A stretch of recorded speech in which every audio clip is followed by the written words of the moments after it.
بلکہ مریم نواز شریف صاحبہ کو یہ چاہیے کہ یہ کیس بھی CCD کا کیس ہے ان کے حوالے کر دیا جائے، اور پھر دیکھتے ہیں کہ کیسے مقابلے ہوتے ہیں، اصل مقابلے کیسے ہوتے ہیں اور 2 نمبری کے جعلی مقابلے کیسے ہوتے ہیں۔ اس مقابلے کو جیسا بھی ہوگا لوگ مان لیں گے کہ ہاں واقعی یہی ایک اصل مقابلہ تھا۔ اگلی خبر کی طرف چلتے ہیں، یہ ہے وحدت المسلمین اور حکومت کے درمیان صلح کی۔ صلح اس طریقے سے نہیں ہوئی کہ یہ حکومت کے ساتھ مل گئے ہیں، ان کا تعلق عمران خان کے ساتھ ہے، عمران خان کے یہ ساتھی ہیں۔ آغا ناصر عباس عمران خان کے ساتھ کھڑے ہیں۔ مجلس وحدت المسلمین ان کی طرف سے لانگ مارچ کا اعلان کیا گیا تھا۔ لانگ مارچ اس بنا پر کیا جا رہا تھا کہ بلوچستان کے ذریعے جو لوگ زیارتوں کے لیے جاتے تھے، زیارت الاربعین اس کو کہتے ہیں، 4 زیارتوں کے لیے یہ لوگ عراق جاتے تھے، ایران سے گزر کے جاتے تھے، لیکن جس طرح سے حالات خراب ہوئے بلوچستان کے، حکومت کی طرف سے یہ فیصلہ کیا گیا کہ جہازوں کے ذریعے ان لوگوں کو زیارتوں کے لیے بھیجا جائے گا۔ لیکن ہر آدمی، ہر زائر یہ افورڈ نہیں کر سکتا کہ زیارتیں جہاز پر جا کے کرے، اس لیے مجلس وحدت المسلمین کی طرف سے احتجاج کا اعلان کیا گیا تھا۔ لیکن کامران ٹسوری صاحب میدان میں آتے ہیں، ان کی طرف سے وفاقی حکومت کے ساتھ بات کی جاتی ہے، وہ وحدت المسلمین کی قیادت کو وہاں پہ بلا لیتے ہیں، وہاں پہ لیڈر جاتے ہیں۔ کراچی میں ان کا ایک اجلاس ہوتا ہے، وزیر داخلہ محسن نقوی تو نہیں لیکن ان کے نائب طلال چودھری کے ساتھ بھی مشاورت کی جاتی ہے اور معاملہ یہ طے ہو جاتا ہے۔ ٹسوری صاحب کہتے ہیں کہ اگر زیادہ اخراجات جہازوں کے ذریعے ہو رہے ہیں تو جب تک بلوچستان کا راستہ کھولا نہیں جاتا،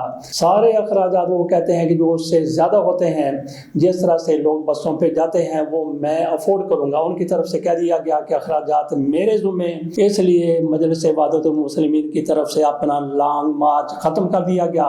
تو اس کو آپ کہہ سکتے ہیں کہ حکومت اور مجلس وحدت المسلمین کے مابین اس حوالے سے صلح ہو گئی ہے۔ میرا خیال ہے کہ یہ بالکل درست فیصلہ کیا گیا ہے، حکومت کی طرف سے بھی اور پھر مجلس وحدت المسلمین کی طرف سے بھی۔ اس کو بہر صورت اپریشیٹ کرنے کی ضرورت ہے۔ 2 خبروں پر مزید ہم نے بات کرنی ہے۔ ایک تو اقرار الحسن صاحب کی طرف سے کہا گیا ہے کہ میری جو پہلی بیوی ہے میرا آج بھی وہ بچوں کی طرح خیال رکھتی ہیں، وہ مجھے بچہ سمجھ کر میرا خیال رکھتی ہیں۔ اقرار الحسن صاحب کی 3 شادیاں ہو چکی ہیں۔ ایک شادی ان کی قرۃ العین کے ساتھ 2010 میں ہوئی تھی اور آخری شادی ان کی شاید آج سے 1.5-2 سال پہلے ہوئی ہے۔ تیسری شادی جس خاتون کے ساتھ ہوئی ہے ان کا نام فرح بتایا گیا ہے، اور دوسری شادی بھی تقریباً 10 سال پہلے ہی ہوئی تھی، اس کو بھی 10 سال ہو چکے ہیں۔ ان بیوی کا نام ہے عروسہ۔ ان کی طرف سے کہا گیا ہے کہ تینوں کے مابین بڑے ہی قریبی دوستانہ تعلقات ہیں۔ ان کی طرف سے کہا گیا ہے کہ پہلی بیوی اور دوسری بیوی ایک ہی گھر میں رہتی ہیں، جبکہ سب سے آخر میں بیاہی جانے والی وہ الگ سے گھر میں رکھی گئی ہیں۔ ان کی طرف سے یہ کہنا بڑا کچھ لوگوں کے لیے حیران کن ہے کہ ان کی بڑی بیوی ان سے تو خیر بڑی نہیں ہے لیکن دوسروں سے بڑی ہیں، اور سب سے پہلے جن سے ان کی شادی ہوئی تھی وہ ان کا ایسے ہی خیال رکھتی ہیں جیسے بچوں کا خیال رکھا جاتا ہے، گویا یہ اپنی بیوی کے قدموں میں جنت تلاش کر رہے ہیں۔ اینکر کی طرف سے اس حوالے سے بھی پوچھا گیا، اینکر نے کیا پوچھا اور انہوں نے کیا جواب دیا، آپ کے سامنے عنوان رکھ دیتے ہیں۔ جب میزبان نے کہا کہ جو عورت اپنے شوہر سے زیادہ محبت کرتی ہے وہ ماں کی طرح ہی خیال رکھتی ہے، جس پر اقرار الحسن نے اعتراف کیا اور کہا کہ ایسا ہی ہے، میری بیوی ایسا ہی میرا خیال رکھتی ہے جیسے ماں اپنے بچوں کا رکھتی ہے۔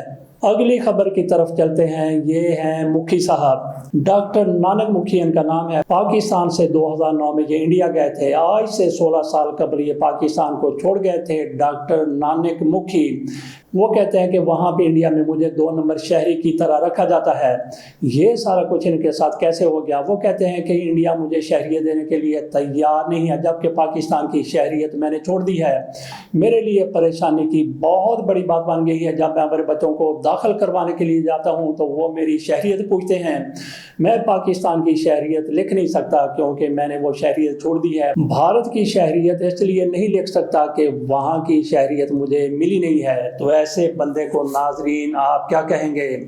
دھوبی کا کتا، نہ گھر کا نہ گھاٹ کا۔ پاکستان میں اس کو جتنی زیادہ عزت دی گئی تھی، یہ درجہ اول کا شہری تھا، بھارت گیا تو وہاں پہ جا کے اس کو درجہ سوم کا شہری بھی نہیں سمجھا جاتا۔ پاکستان سے پہلے بھی کئی ہندو فیملیز وہاں جا چکی ہیں، وہ گئے تو بڑے سہانے قابلے کے تھے، لیکن وہاں پہ جانے کے بعد کئی خاندانوں کو قتل کر دیا گیا اور کئی کو ایسے ہی رکھا گیا ہے جیسے نانک مکھی کو رکھا گیا ہے۔